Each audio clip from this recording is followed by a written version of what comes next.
Hey leaders, in this episode of Leading Collaborative Response, we're heading all the way to the East Coast to a school with deep history, a proud community, and a powerful commitment to inclusion and excellence. Are you a leader who is navigating the nuances of leading collaborative response in your school or district? Are you unsure of what collaborative response is? Are you looking to understand the critical role leadership plays when establishing and refining a collaborative response approach? Collaborative response began as a grassroots approach to focus on the needs of students through a framework of collaboration. That approach has grown to a movement that is training leadership and education. Through the Leading Collaborative Response podcast, Kurtis and I share our own experiences of leading collaborative response and lessons learned as we continue to learn and gain insight through the experiences of working alongside others. We also have the opportunity to engage in conversations with school and divisional leaders implementing the framework in their own organizations. We know great leaders build great teams because that is what every child deserves. Subscribe to the Leading Collaborative Response podcast and join the thousands of schools seeing success for students through intentional and focused collaborative efforts. Before we jump into the episode, remember to join our mailing list at jlinsiders.com. Every Saturday, we send out an exclusive video only to our mailing list, along with other templates, resources, videos, and more. We also share upcoming events and opportunities you may not hear about anywhere else. Go to jlinsiders.com to become part of the JL Insider community. Welcome to another episode of Leading Collaborative Response. I'm Lorna Hewson, co-founder and lead learner with Jigsaw Learning. And I'm Kurtis Hewson. Today, we're super excited to be joined by Principal Christina Barrington and Head of Education Support Services, Jillian Wilton, from St. John High School in New Brunswick, the oldest publicly funded school in Canada. St. John High is home to a world-class education experience through programs like International Baccalaureate, Essential Skills, and the New Brunswick curriculum, all grounded in an inclusive and affirming school culture. Together, we'll explore how Christina, Jillian, and their team are nurturing collaboration and collective commitment in a community where the motto truly shines: once a Greyhound, always a Greyhound. We're really excited to discuss how they planted seeds over the last 2 years, leading to the introduction of collaborative response this year in their school. Welcome. So great to have you both on. Thank you for having us. We're excited to be here. We were looking forward to this conversation because we've had the chance to be in your school a couple of times now and love the school, but we're really excited about how you've gone about introducing collaborative response without anyone knowing you were introducing collaborative response. So before we start there, why don't we start with just a little bit more background in your journey to get where you're at? And Christina, we'll start with you and then over to Jillian to find out a little bit more about Christina and Jillian. Okay. So quick clarification. Do you want a little bit of background as to our own background or our background with collaborative response? Oh, I would love personal first, and then let's jump into first. The collaborative response background. Okay. So I've been in education now for about 20 years, and that includes some time teaching in New Zealand. That's actually where I did my teaching certification. Then I moved back to what I now call home, which is the St. John region where one of my parents grew up. And so I was lucky enough when I moved back to get a job in the public school system in the St. John area, first at our rival school up the hill, St. Malachy's. I then did some time as a principal at another school in our district called Rossay High School. And then I've been lucky enough now, I've completed 3 years and in my 4th year here at St. John High as a principal. Awesome. And I come from Newfoundland. So I landed in St. John from Newfoundland. I'll never forget walking by this school for the very first time. And I'm like, oh my gosh, this is 4 blocks. We don't even have 4 blocks full of houses where I'm from. It was quite a shock, but I instantly fell in love with the city. And then when I started in this building, I instantly fell in love with this building. And I have been here for 19 years. I started as a classroom teacher. and teaching those reluctant learners or learners with additional needs. And then they found out my master's background, and I was switched to resource and have been fortunate for the last 10 years to be leading that wonderful team. And so that's what brought me here, and I love being here. Awesome. So excellent. And I know what you mean by walking up to that building for the first time. Oh my goodness. We can't even explain. It's just an incredible building. So we know you've got the shade drawn in the window, but is there a cruise ship in today? I think we don't have one today. Today's the only day. Yeah. We have 3 almost every day for the last week. Yeah. And there's been a lot of songs coming through the windows and horns and yes, lots of excitement. When we were there last time, then I was listening to the radio as I drove out to St. Andrews. And there the radio announcer said, well, Sunday is a 2-ship day. Like a weather report.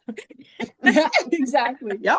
We have to mentally prepare when there are 3 cruise ships in town. It's busy. So tell us a little bit more about the school then, other than the geographic size and placement of the school in St. John.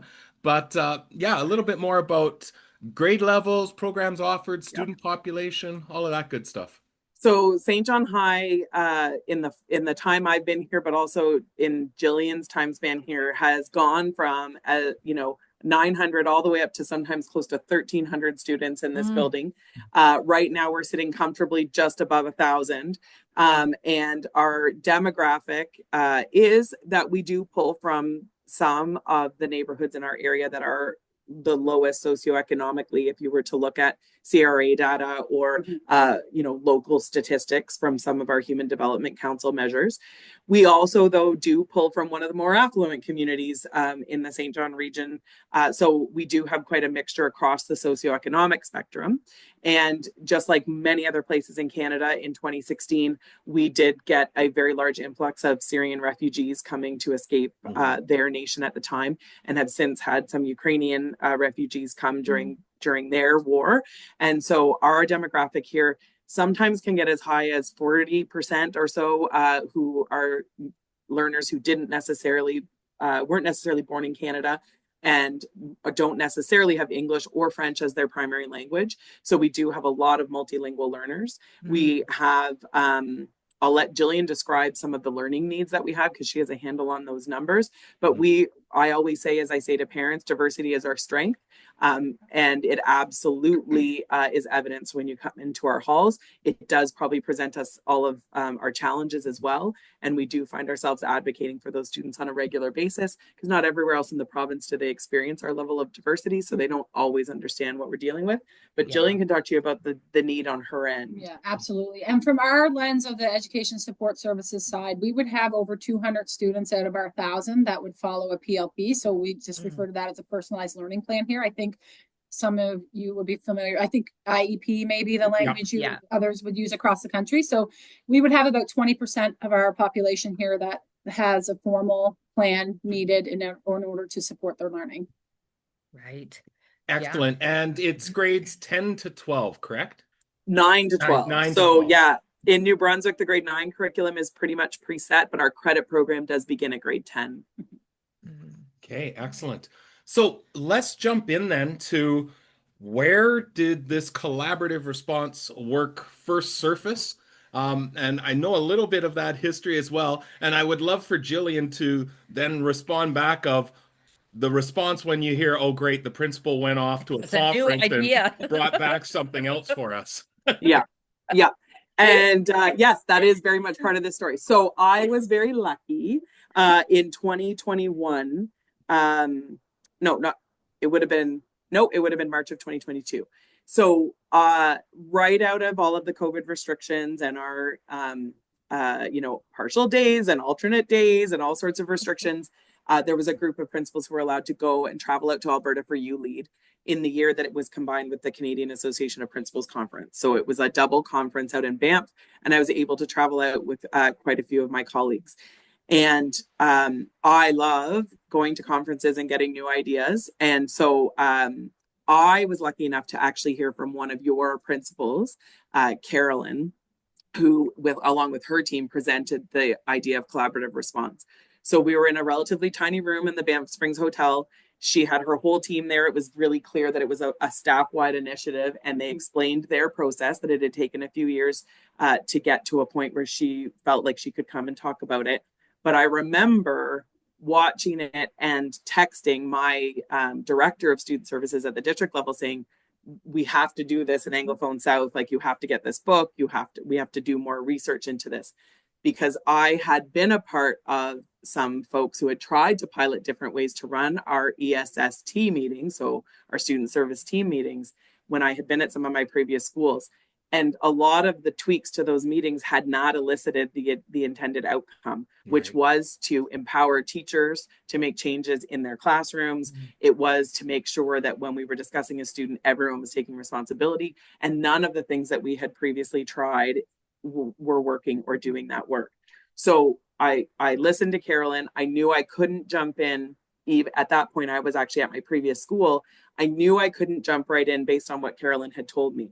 But what did resonate with me was the idea of teachers getting together, having some celebrations, bringing forward any challenges, and using the collective knowledge at the table to help solve them. So in my mind, I sort of called that my version of a tier 1 meeting from a pyramid of intervention. And when I posed that idea to Jillian when I took this job, she felt that it was something that resonated with her, but I don't want to speak for her. So, but she was able to at least understand my thought bubble.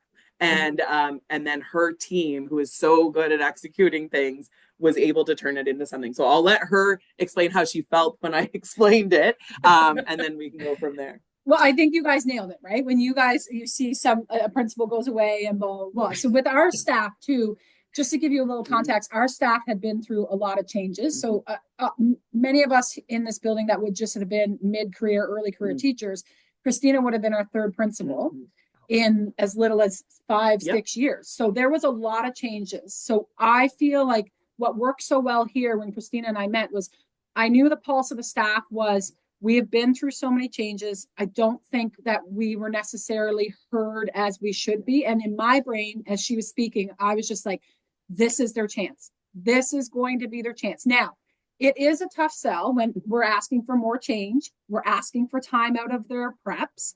So, and it's someone read a book. But here it was. Like I said, okay, well, our team, and sometimes, and I'm not sure what it's like in every other schools, but sometimes working in the resource side of things, it can be kind of isolating from the rest of staff. And the rest of staff may not necessarily know what happens in our world and things like that. So this was a great opportunity for us to take an initiative. We are very blessed with an amazing resource team. And so Christina's like, I will buy you guys the books. Will you guys start with the book study? And that's exactly what we did to see like we just did a vibe check on what we thought how this would go. And the big thing was to make sure we weren't trying to do something at lightning speed. It was, let's plant the seed and let this grow. And anything we brought to Christina was just like, absolutely, we're going to try it. And there was, like I said earlier, there was no fear of failure because it was safety. Like we knew that we were going to try this, and if it didn't work, that's okay. We're going to pivot. And the other part too was when we first started with this, I think the biggest sell, and one of the things we led with the staff was, this is Canadian. Like we just started with, this is Canadian, and you could feel the,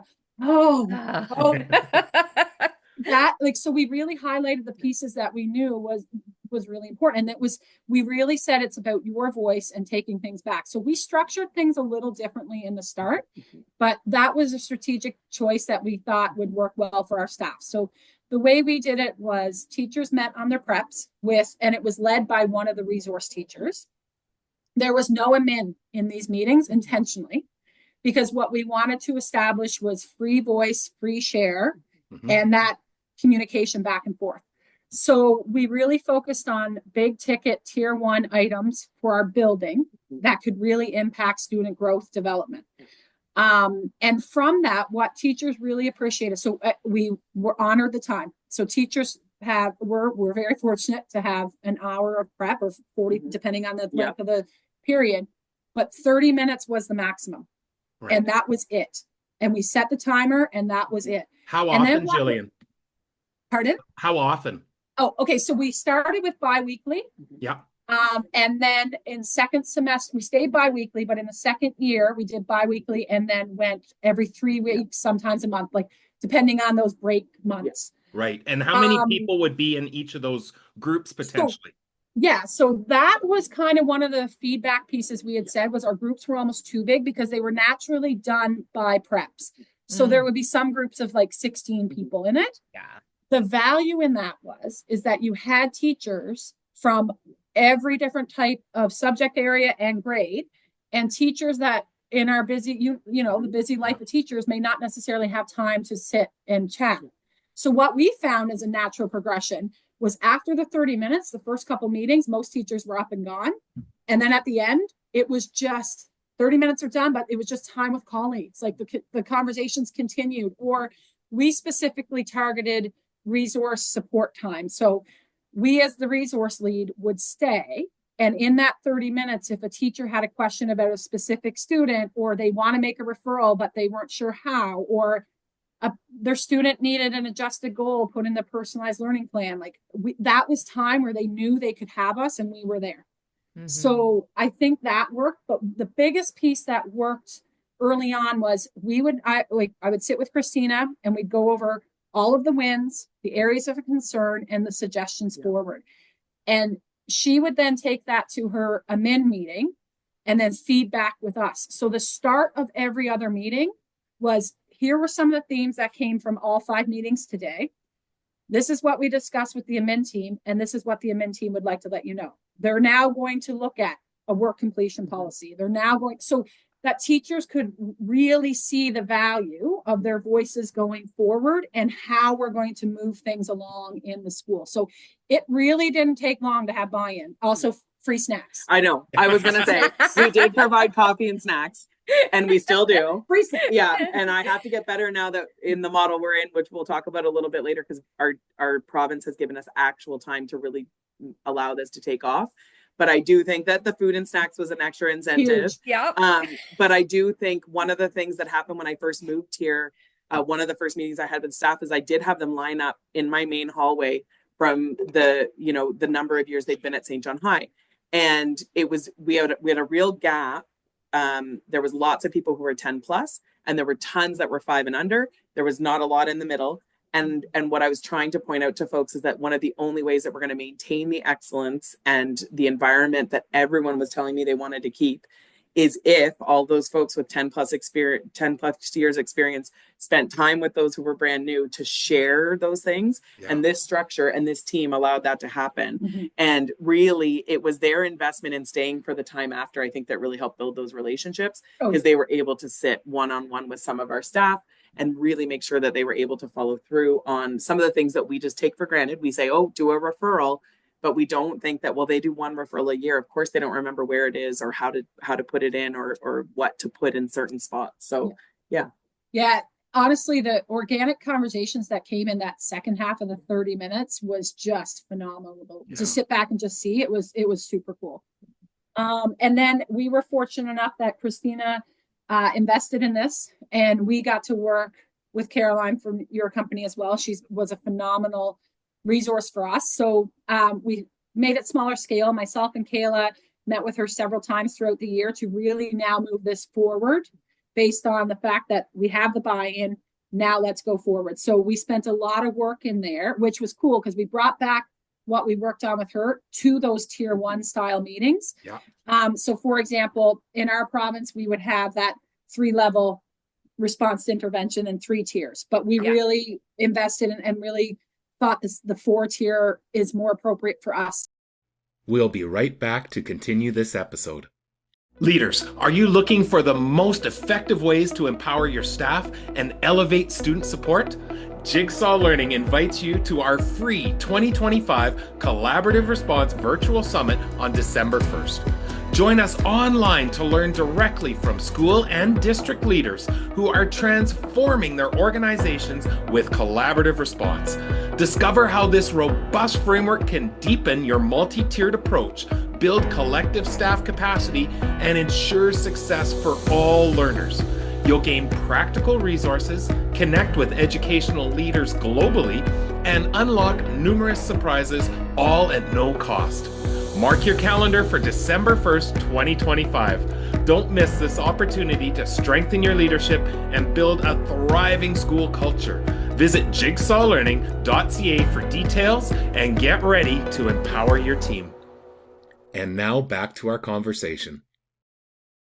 And what was neat is anything that we did or we felt, we got to bring it back to those tier 1 meetings, and that would actually be a session. So for example, we had a PL day where we met with our EAs first, and the EAs got to work through what they felt and give their feedback on tier 1, 2, 3, 4. Then we brought it to those meetings. That's what we called the tier 1 meetings, and received teacher feedback on it. And that's the piece, right? You get the buy-in because they have a say in it. So we focused on last year, our big focus was naming our meetings. What do they look like? What is our structure? Yeah. Why are we doing this?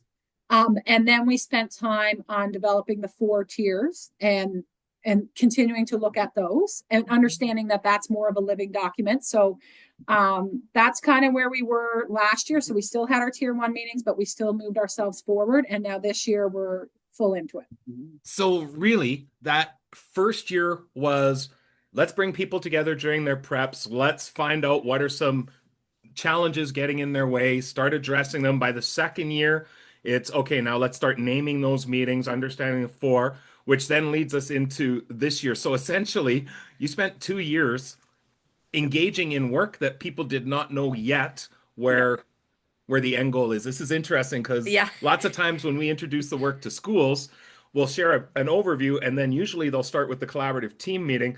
But this is very similar to Carolyn. And for those listening, this is a principal that was at Memorial Composite School here in Stony Plain, about 1,000 to 1,200 students as well, who did something very similar of, I need to get people just used to talking and collaborating before we try and put some real structure to it.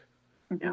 It's difficult. There was a window of time, I think, pre-COVID, but COVID especially, where teachers weren't able to make many professional judgments and have the trust.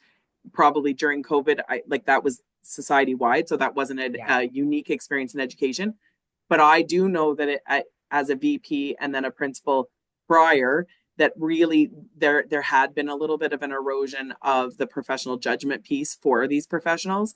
And so much of what work Jillian and her team did was trying to reestablish, no, your instinct is right. Yeah. Or if it's not right, it's pretty close. And with the people at the table, you can come up with the right answer. And it doesn't have to come from the principal or the district or the department. And that we continue to try to refine that message. But sometimes it's best coming not from me as the principal, because there are times where I do have to just direct things, and that's the way it is.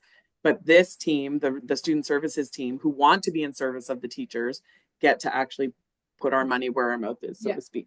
And what's really neat is, so we started leading it as the resource team for the past 2 years, but this year we intentionally are backing out of that more leadership style and asking for leaders within the building.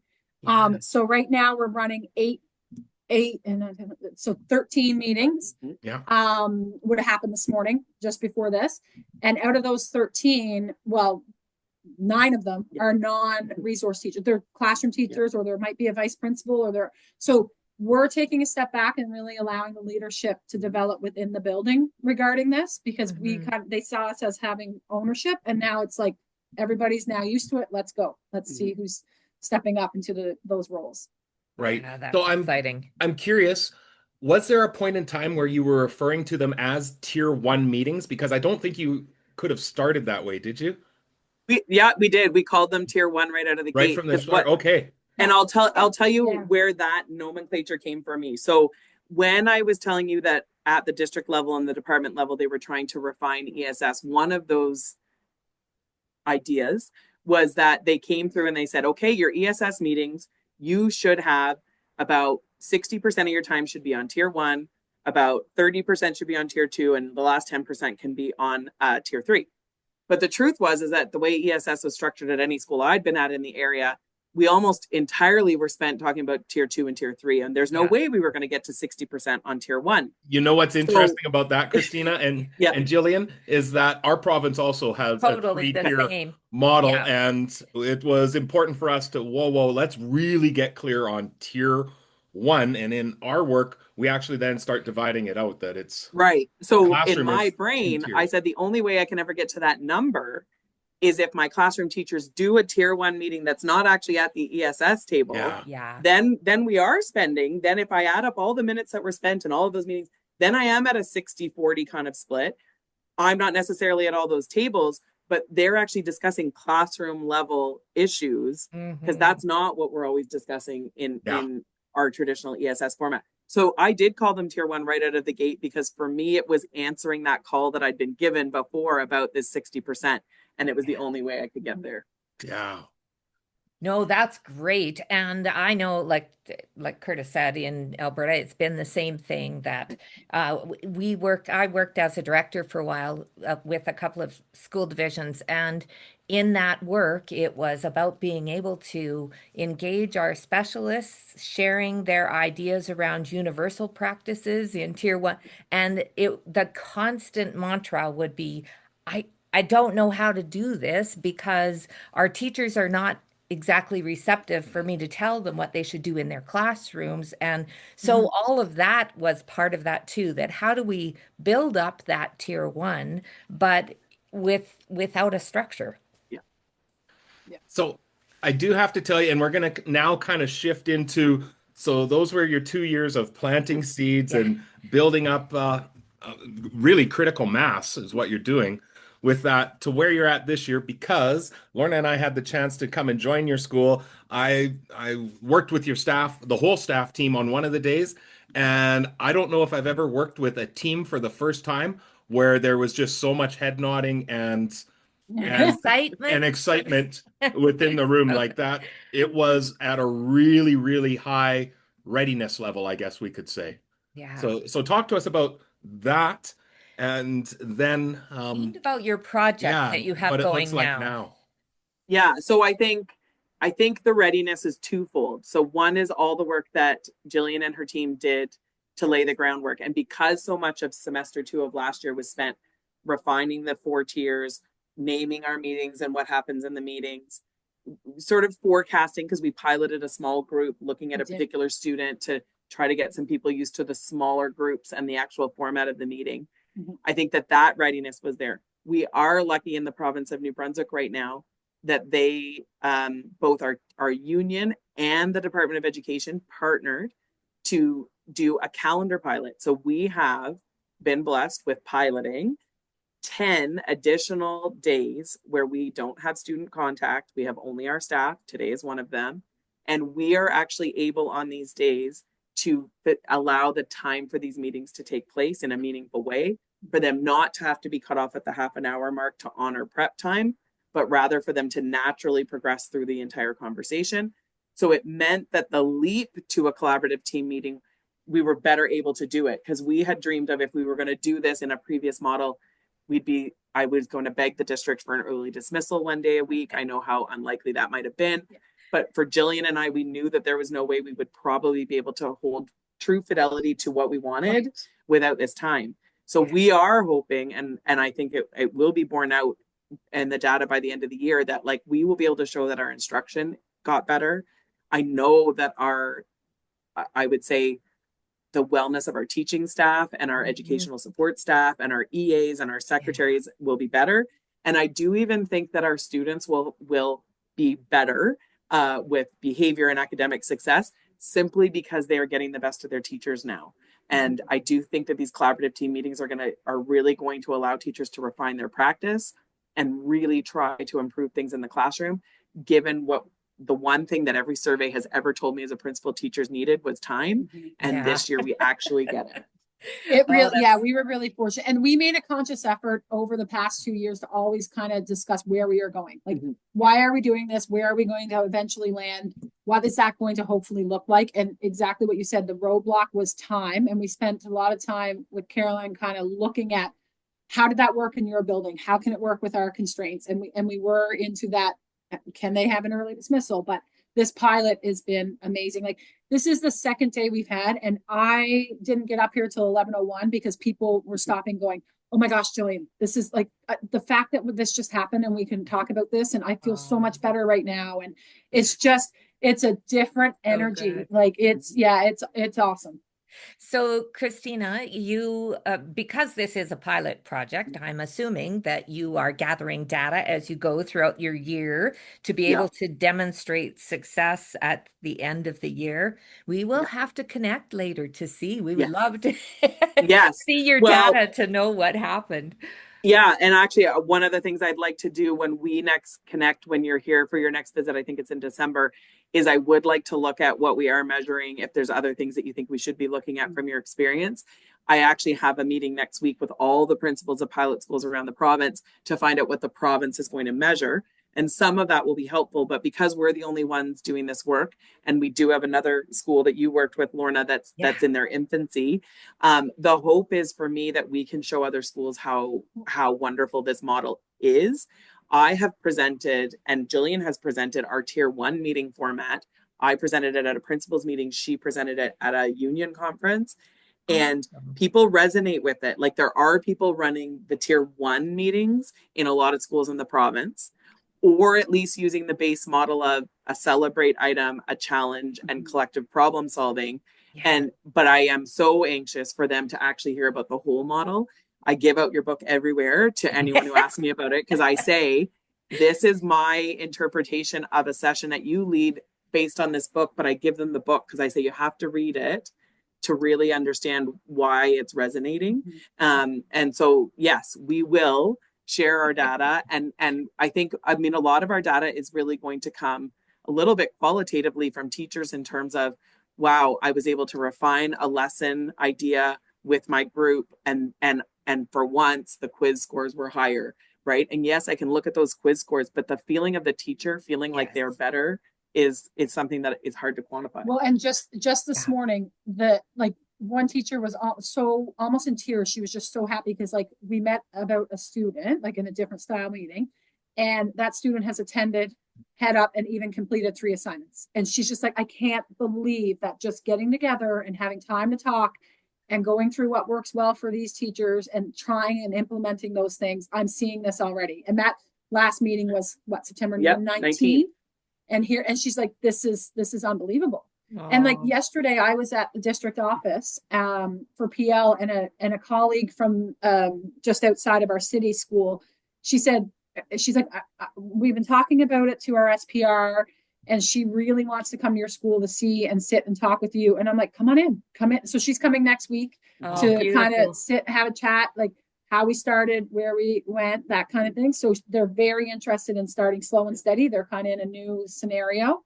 So they're going to come in and have a chat and take a look at our facility and what we do. And so it's definitely out there. For sure. Oh, that's so awesome. So it is really important to capture in that data those stories and the things that are happening for teachers in terms of their wellness and their well-being. Well, that's such a big part. You're talking about collective efficacy, is what right. Is what you're naming. Like when people feel like they're having an impact with what they're doing. So what I'd like to commend you for on that front, though, is I can tell you that as a leader, I took a shared leadership course at a university when I first moved back from New Zealand. So that would have been 2009. And I remember aspiring to try to figure out how to lead a school in that way. And I've tried lots of things. I would say that this is one of the only times where I'm like, I think I found something that actually does what I've tried to say out loud that I was trying to harness. And this is it. And we're still growing, and you've told us we're going to make mistakes and we're going to figure things out.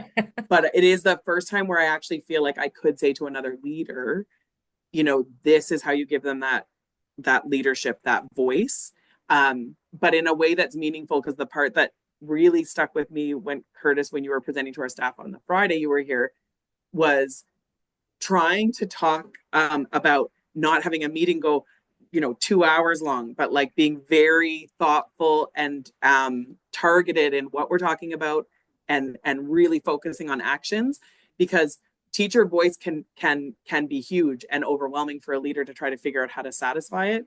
This is taking the pressure off the leadership, and it's saying that this is our school and how are we serving our students. And it leads into every style of teacher, every style of personality. That's where I find the biggest piece is that no matter who you are, your style of teacher, how you handle things, whether you're loud, quiet, whatever it may be, there's an opportunity for you to be heard and an opportunity for you to see the growth. And I think that's where I'm seeing the most for teachers' confidence and buy-in, is that they know that I fit here. This is something that works for me. Yeah, So that's amazing.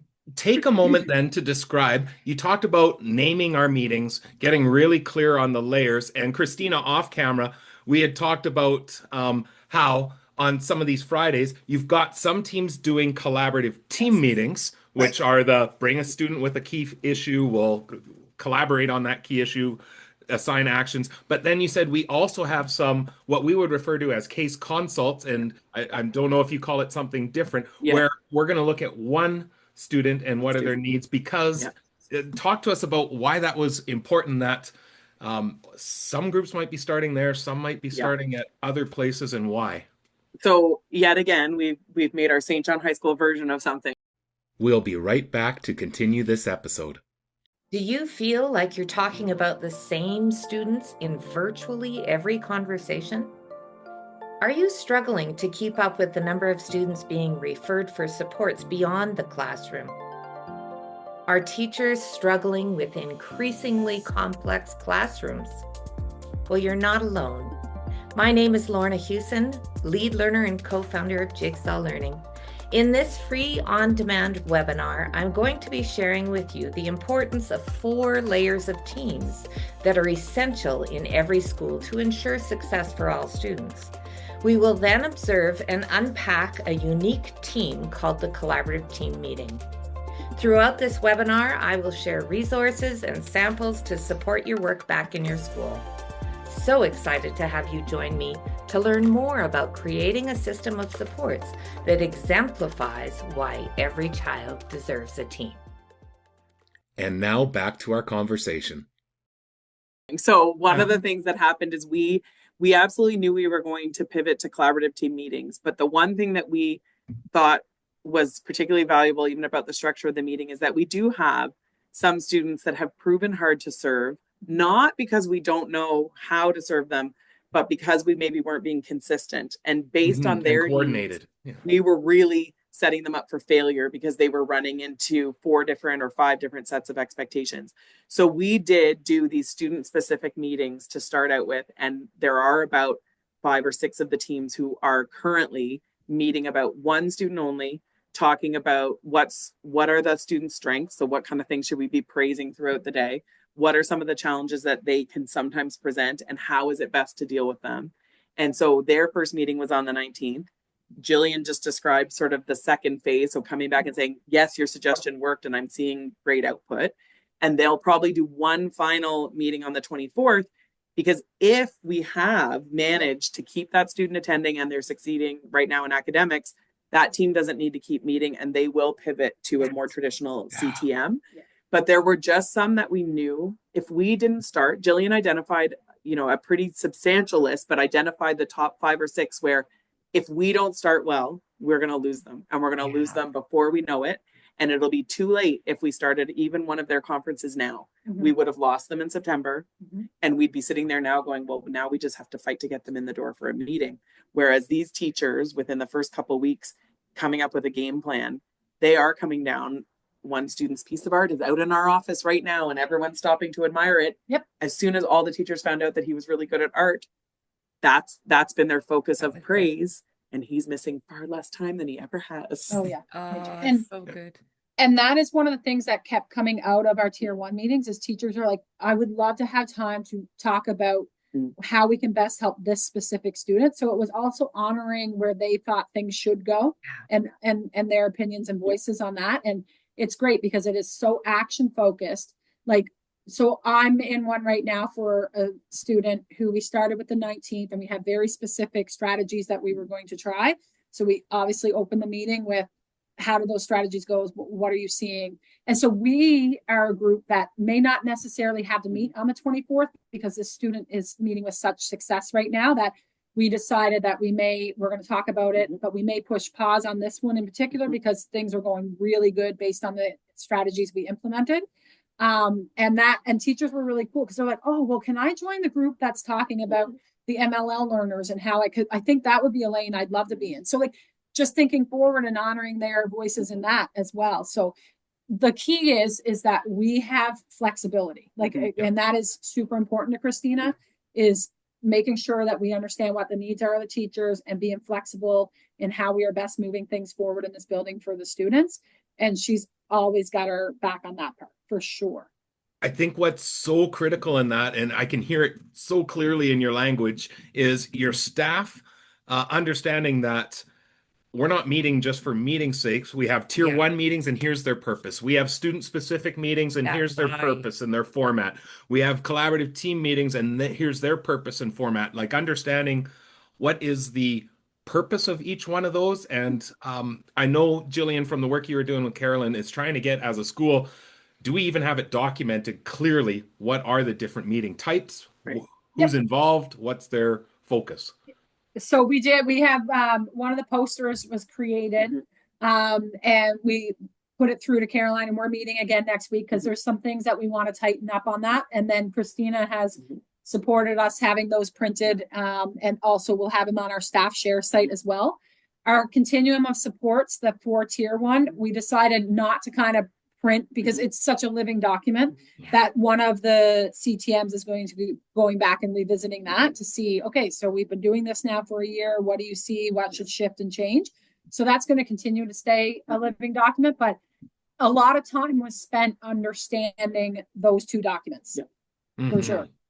Yeah. And we did our on September 19th in PLC, so in department meetings, our folks looked at our non-negotiables, like that first tier, like what are the things that are happening in every room all the time. And then we've looked at it as a core leadership team.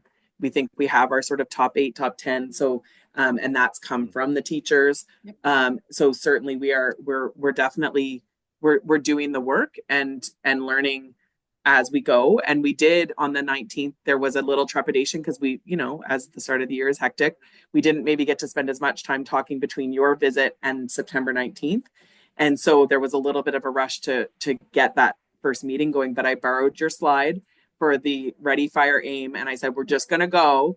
And if it doesn't, if there's something that doesn't work or something about the template doesn't work, you got to just let us know and we'll adjust. And I didn't hear that hesitancy today, which was good. So people were ready. They knew where they were going. They knew who they were going to go meet with. They knew their norms and they knew their titles. They love the cheerleader.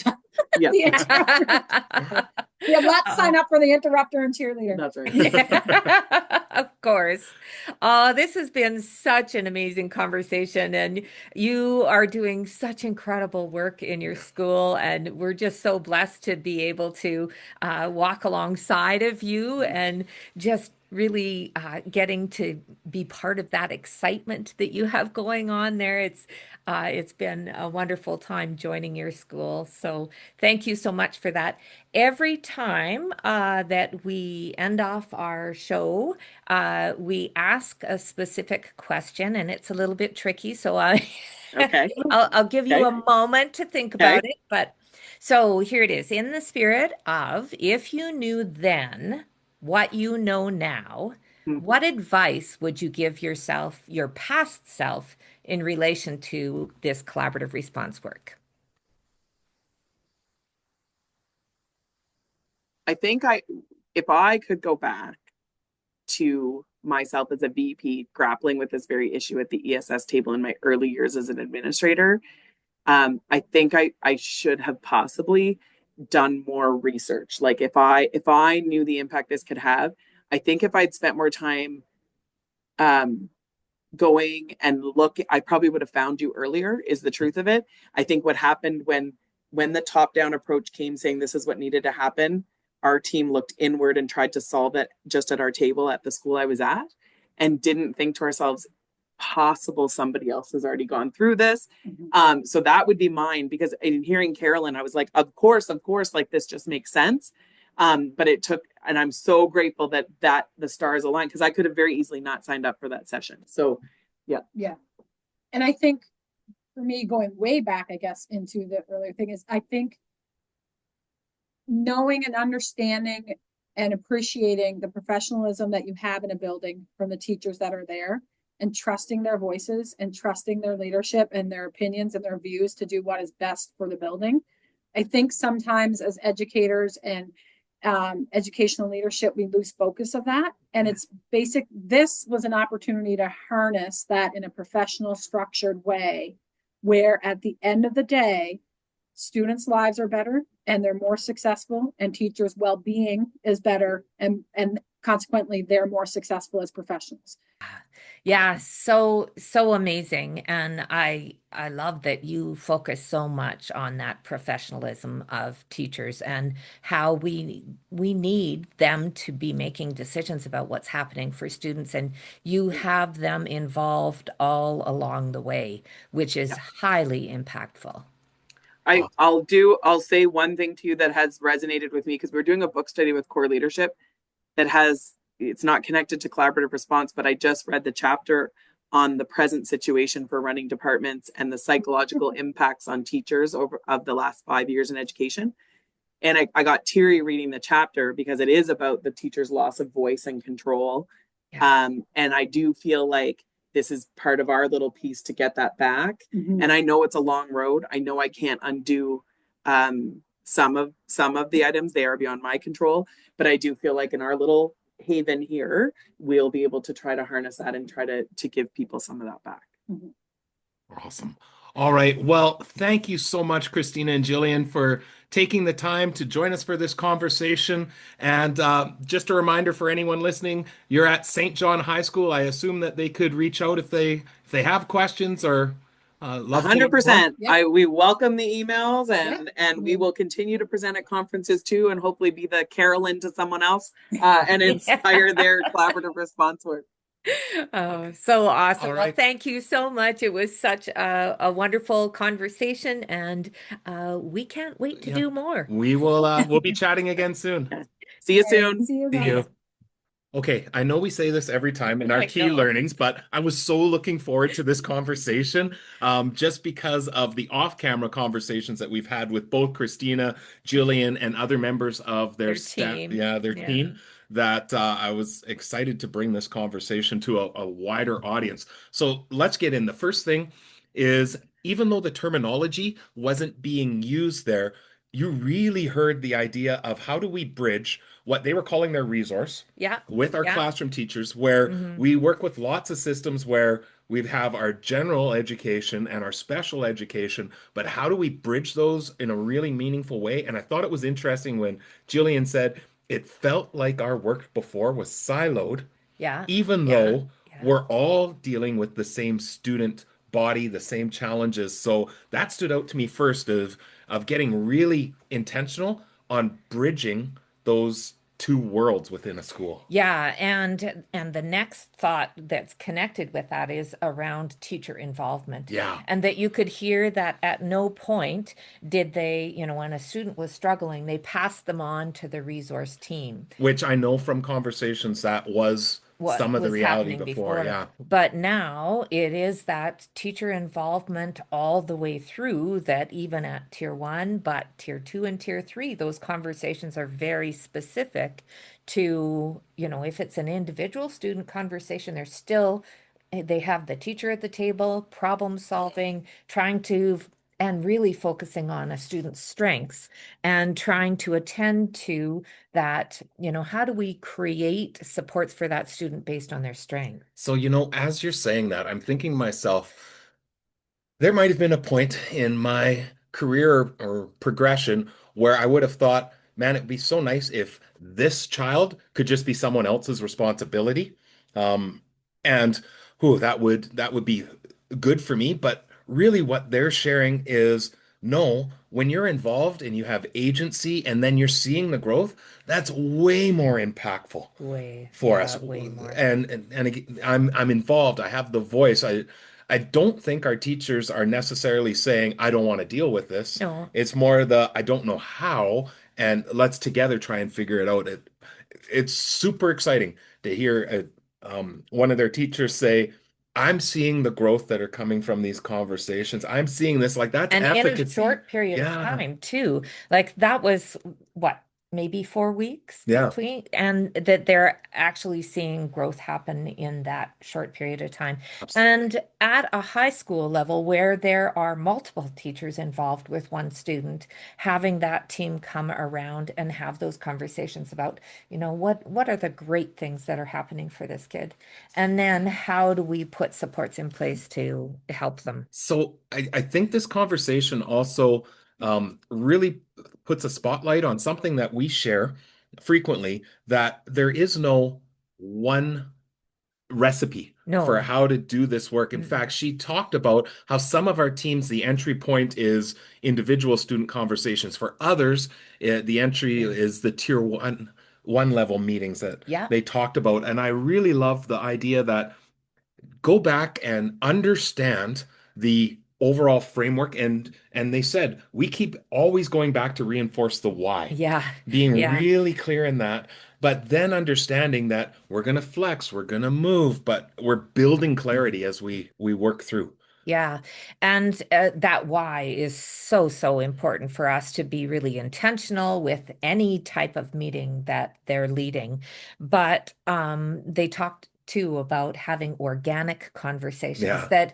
that the structure and process that they're engaging in within the collaborative team meeting is actually allowing them to take the next step into, okay, so now let's talk about instruction, Yeah. but it's happening naturally out of those structures and processes. Absolutely. And I really love that idea of, and this points to the distributed leadership model that it's obvious Christina promotes and Mm. celebrates within the school of, I have this thought bubble.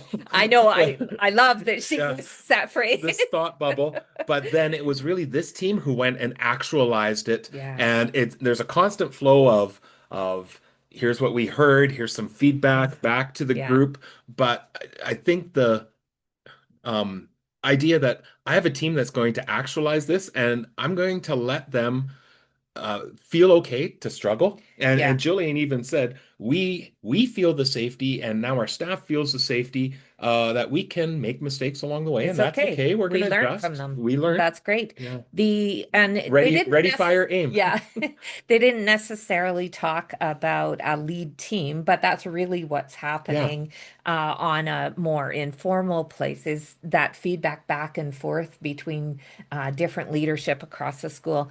I also really wanted to bring up that point of EA involvement. Hmm. And so they have spent time with their educational assistants to have them really exploring, how does this model look like? What does it look like for Yeah. them? And that they aren't a separate, excluded group within the Yeah. school, but they are very much part of the team and are contributing to the ideas as well. So I do think before we sign off here, I think it's important for us to talk about that 3-tier versus 4-tier, Yeah. and the understanding that in most response frameworks, whether it's multi-tiered systems of supports or response to intervention, whenever we talk about tiering, it's almost always from a 3-tier perspective. And we really want audience that are listening or viewing this to understand that when we talk about a 4-tier, it's not about adding one more tier to the top. It's about taking that tier 1 universal and breaking it apart to get really specific on what would we see. So the idea that tier 1 becomes what are the non-negotiables we'll see across the building. And they said, we're getting to the place now where Yeah. we're identifying what are the 8 to 10 things we'll do across our school for all staff.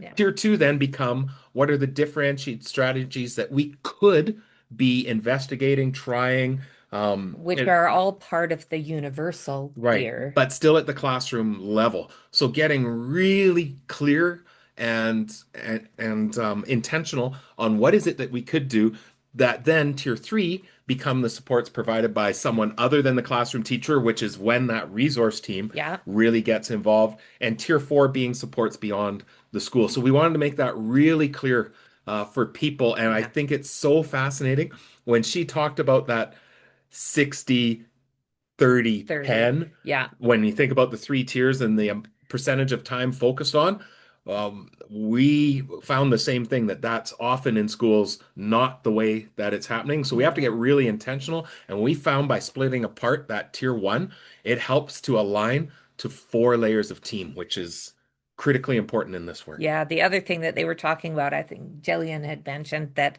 they now are articulating their supports on their continuum and they are putting that together in a menu of supports, Yeah. but they have intentionally not printed it out and made it into a beautiful poster because, as Jillian said, it's a living document and that they realize that it's going to change all the time and that they need the versatility of being able to adapt and change and modify as they go along. Absolutely.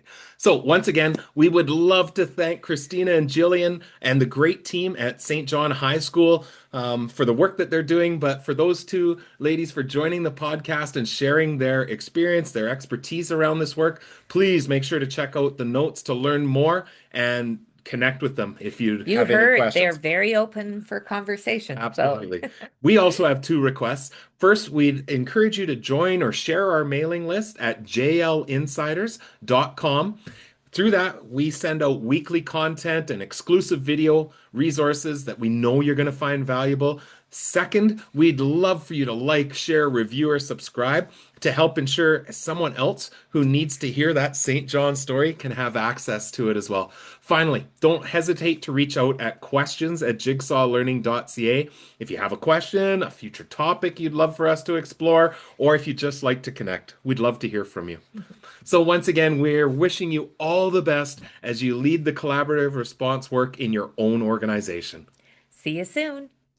For more on collaborative response, visit jigsawlearning.ca or join the JL Insider to receive access to newly added resources and content. Make sure to follow us on social media. Subscribe to the podcast in the Jigsaw Learning YouTube channel to access past and upcoming episodes. Join us again to continue to build your own capacity in leading collaborative response in your context.